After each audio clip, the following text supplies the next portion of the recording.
강남역 쪽에 네. 르피에드라는 오피스텔이 있는데, 아, 네. 네, 그거를 하나 분양을 받았어요. 네. 그게 23년 12월 달에 이제 준공 예정이고요. 네.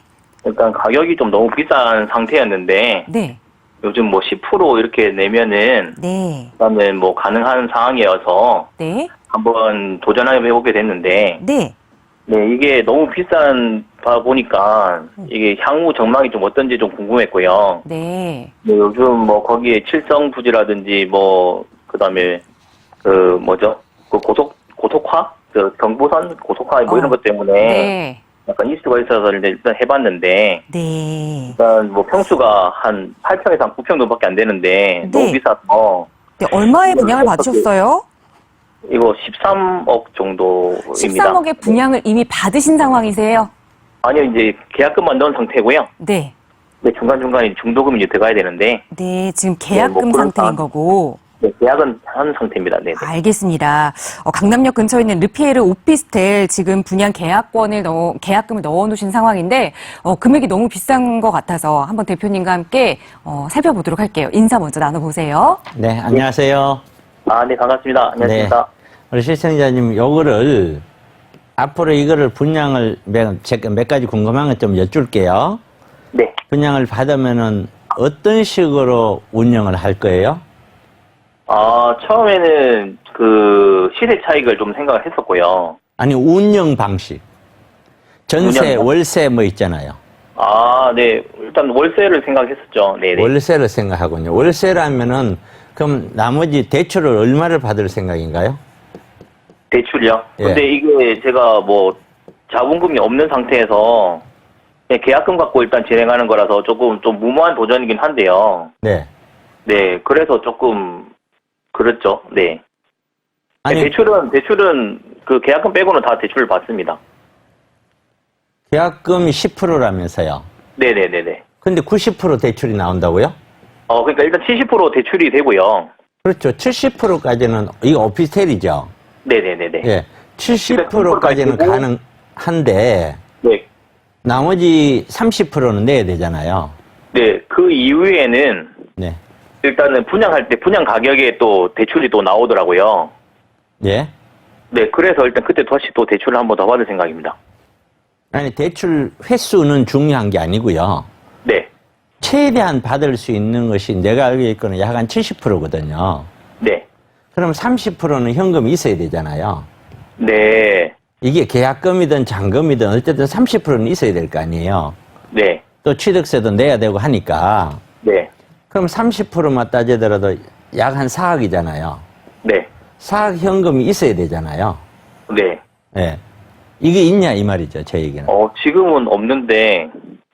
그런데 이게 대출이 총액으로 13억인데 네. 13억에 대해서 70%까지 해줘도 30%는 준비해야 되는데 네. 13억에 대해서 80%, 90% 해주지는 않을 거라고요, 은행에서.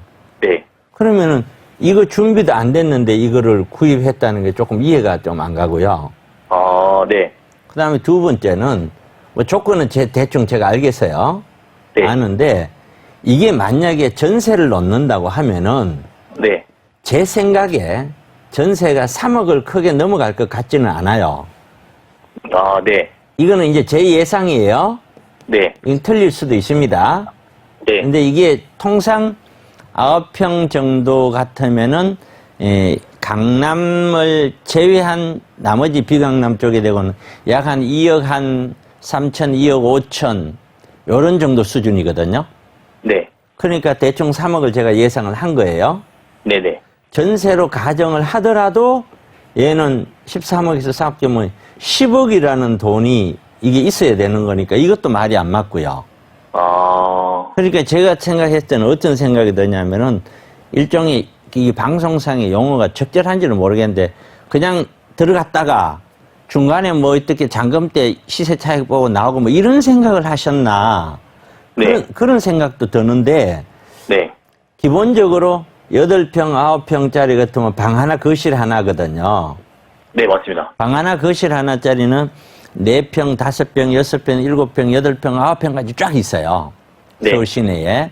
그래서 네. 어느 것이 좋다라고 얘기할 수는 없어요. 왜냐면은 내가 금액을 적은 사람 또 적게 들어오는 거고, 여유 네. 있는 사람은 높게 들어오니까요. 네네. 근데 이게 수익 구조가 시세 차익을 노리고, 이제 차익을 노리고 이제 분양을 했는데, 차익이 되려면 13억에서 뭐 14억, 15억 이렇게 돼야 되는데, 네. 14억, 15억 될 어떤 뭔가, 이거 이렇기 때문에 얘는 13억, 14억, 15억 될 거야 하는 기대치라는 게 있잖아요. 네. 그 기대치가 뭐가 있었어 이렇게 했을까요? 옆에 있는 아까 얘기했는 경부고속도로 덮개 공사라든가 뭐 이런 거요? 네. 칠성부지 뭐 이런 거? 네, 칠성부지랑 코롱부지가 이제 일단 개발된다고 해서. 네. 그 네, 그리고 개발하고 이 오피스텔하고는 차이 없을 것 같은데요. 아, 지금 그렇습니까? 강남역 부근에는 말이에요. 네. 제 얘기가 완벽하게 똑같지는 않으니까 참고를 하세요. 네. 대충 한 평수가 뭐 7평, 8평, 9평짜리 옛날 원룸들이 있어요. 이거는 네네네. 이제 1.5룸이고 최신이기 때문에 옛날 거하고는 비교가 되지만, 네. 삼성 쪽에 가면 선능역이나 이쪽도 꽤 옛날에 지은 원룸 말이에요. 네. 그런 것들은 있는데 그 매매가들이 다 얼마냐면 2억대예요. 네. 그런데 지금 이거를 13억이거든요. 네. 또 그리고 시세를 내가 조금 한번 설명을 해드릴게요. 자, 무슨 설명이냐면 이런 거예요. 지금 제가 알고 있기로는 서울 시내에 방 하나 거실 하나짜리 약 7평짜리를 2억 4천, 2억 3천, 전세는 2억. 그럼 전세 끼고 사더라도 이거는 불과 4천, 5천이면 사잖아요. 네네. 그러면 이걸로 계산해 보면은 몇 개 사냐면은 5개 살 수 있는 금액이에요. 네. 이게 네. 매매 가격으로 보면은 네. 13억이면은 네. 그러니까 도저히 저는 이해가 안 가는 거죠. 우리 뭐냐면은 시청자님 보고 뭐라고 하는 것이 아니고 네. 내 머릿속에서는 뭐 때문에 이거를 샀는지 그림이 안 그려지는 거예요. 예를 들어서 여기서 얘기하기를 분양하면서 얘는 13억이지만 월세가 여기 되고 한 200 몇십만 원 나옵니다. 300만 원 나옵니다. 라고 뭐 어떤 기대치가 있다던가 네. 아니면은 전세 가격이 매매 가격 턱 밑에 있었어. 제가 조금 전에 설명드린 이렇게 턱 밑이잖아요. 네. 이런 거는 뭐 4, 5천, 3, 4천, 4, 5천만 더 전세가 올라주면 이건 내 들어간 돈 다 뽑잖아요. 네. 그러니까 이거는 굉장히 안전하다고 저는 생각이 들거든요.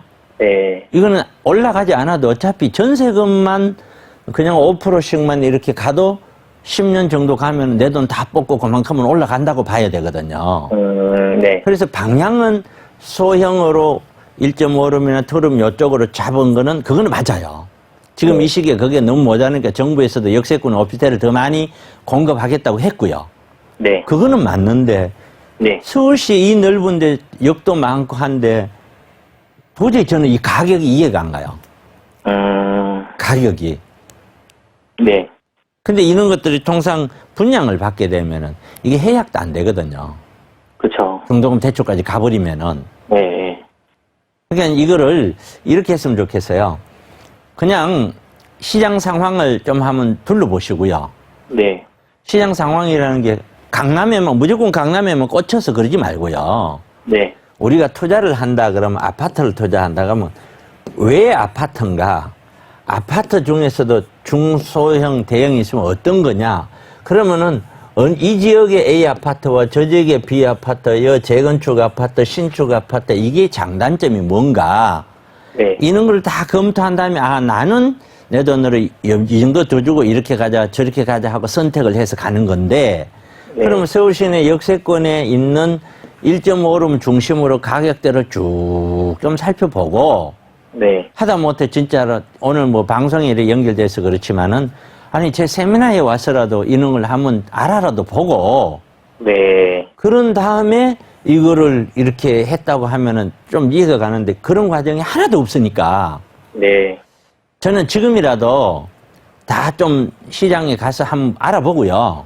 네. 좀 알아보고 그래도 답을 못 얻겠으면 제 세미나라도 좀 오시고 네. 와서 좀 물으라도 보고 네. 그런 다음에 이거를 돈도 없이 이걸 간다는 거는 이거 자칫하면 계약금 다 날아간다는 거거든요.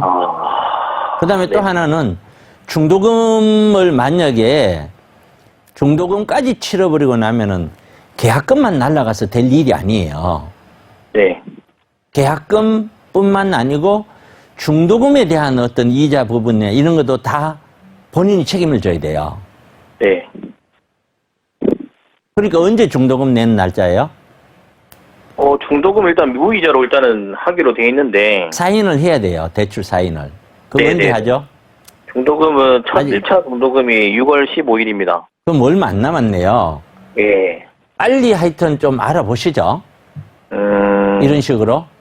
네. 그러니까 제가 이게 어느 정도까지 이렇게 어느 정도 범주에 들면은 이거는 뭐 이렇다 저렇다 좀 이거는 솔직히 제가 상담하고자 하는 금액보다 너무 많이 높은 거라 네. 이런 생각밖에 안 들거든요.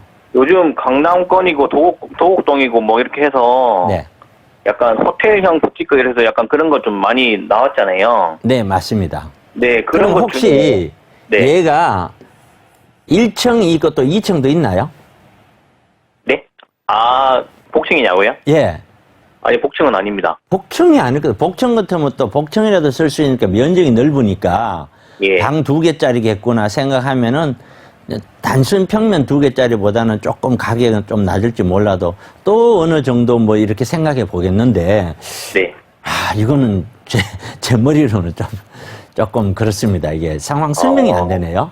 그럼 지금 최근에 생겼던 뭐 도곡계부터 해가지고 강남권, 역삼동 이런 데 생기는 것들은 다 솔직히 좀 그냥 무모한 그런 곳인 건가요?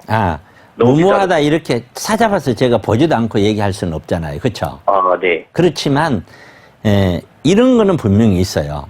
최근에 전부 다 이렇게 작은 쪽으로 투자들을 많이 하잖아요. 예. 많이 하는데 투자자 성향이 용산이다, 강남이다 이러면은 지역이 좋다, 송파다 이러면은 서초다 이러면 일단은 나는 그 동네하고 동네를 먼저 가잖아요. 네, 그렇죠. 그런 다음에 여기를 사버리잖아요. 네. 이런 투자에 대한 어떤 장단점이 뭐고 어떤 식으로 수익 구조를 만들 것인지 이런 생각을 안 하잖아요. 네. 이런 일이 있었어요. 몇 주 전에 제 세미나에 오신 분인데 강남 세곡 쪽에다가 투룸을 몇 년 전에 4억인가 뭐 3억 8천인가 4억인가를 4억 2천인가 구입을 했대요. 네. 그래서 그 시세가 이제 몇 년이 지났는데 얼마 정도 갑니까? 전세가 얼마 갑니까? 이랬더니 전세가 한 3억 7천 정도는 가지 않겠냐라고 생각을 하고 네. 그리고 만약에 판다면 얼마냐 하니까 한 4억 2천 정도가 가능하지 않을까라고 얘기를 하더라고요. 구체적으로 제가 어떤 오피스텔이라고 딱 꼬집어서 얘기할 수는 없는 건데 네. 근데 제가 그랬거든요. 비강남권에 지금 전세 가격이 분양 금액보다 다 높거든요. 네. 그리고 매매가는 지금 팔 것도 아니지만 임대사업자를 했으니까 10년을 가져가면서 팔 거니까 네. 대충 보더라도 호가로 따지더라도 이거는 거의 억대 이상 올랐는 걸로 보여지거든요. 네. 그러면 우리가 투자인데 이 강남이라고 해서 이런 식으로 가야 되겠느냐. 저는 제 성향하고는 전혀 안 맞거든요. 네. 이게. 그러니까 뭐 어떻게든 제가 이게 말씀드리기가 조심스럽기는 한데 직접 좀 이렇게 시장 조사를 더 해보시고 이런 것들에 대한 투자에 대해서 각 지역마다 어느 정도 금액대에서 어떻게 이루어지고 있는지 그리고 막 이런 거를 지방에서도 방송 보든지 뭐 해서 분양 공고가 나오면 지역이 여의도다 강남이다 막 이러면은 사람들 우르르 몰래 청약을 한단 말이에요. 네. 근데 청약을 할 때 이게 아파트하고 다른 거거든요. 이렇게 하면은 아파트는 청약해갖고 당첨되면 다 개입이 생기지만은 이런 거는 무조건 생기다고 볼 수가 없는 거거든요. 이런 것들은. 그러면 그런 거에 대한 기본적인 틀을 이해를 한다면은 이런 거는 안 들어가거든요. 네. 들어가면 이거는 그런 거예요. 그런데 이제 물건을 분양하고 하는 사람들 입장에서는 가장 멋있게 가장 좋게 최신으로 해갖고 최대한 여기 그것이 뭐 옳다 그르다를 떠나서 사람들이 많이 몰려 있으면 최대한 높이 하고 분양을 할 거 아니에요. 네. 분양하는 사람 입장에서는 그런 마진이 많이 생길 거니까요. 근데 그런 그하고 이게 매수자하고 매도자 입장은 정반대이기는 한데 그렇게 생각을 해갖고 분양을 하지 않느냐. 그리고 파는 사람이 어떻게 하든지 높이 팔려고 하지 싸게 팔려고 하지는 않을 거 아니에요.